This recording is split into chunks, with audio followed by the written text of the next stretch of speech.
All right, the next thing we're going to look at is velocity. Again, this is another way that we can see if something's moved.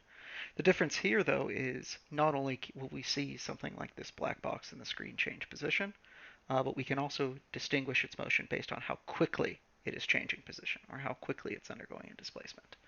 So if you're taking a look at this, we're going to move this box from the bottom left to the top right. This is one type of velocity. You'll notice it's rather slow.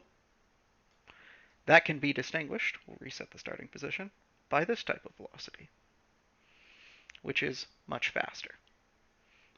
That is, typically speaking, what velocity deals with. So what we're basically doing here is, although we're undergoing the same displacement throughout our motion, right, we're going from the bottom left to the top right, we also have to keep in track of how much time has elapsed.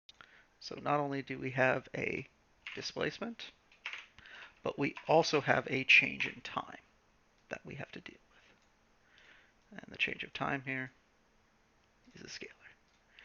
Now, the idea behind this is when you're dealing with velocities, they are quite literally this displacement divided by the change in time.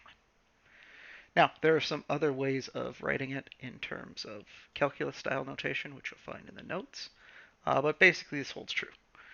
Now, one thing to note here is velocity is a vector because it's a vector distance divided by a scalar change in time.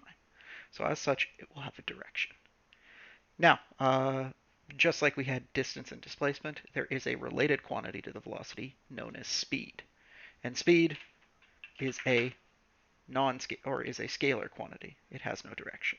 And typically speaking, speed is simply the distance traveled divided by the time needed to travel that distance. So these two things are very similar. Typically speaking, when we're going to be solving problems, we're always going to be dealing with average velocity. So our velocities over time periods will be roughly fixed. So if you do need to calculate velocity directly, it can typically be done by just looking at how far you've been displaced and dividing it by the change in time over which that displacement occurred.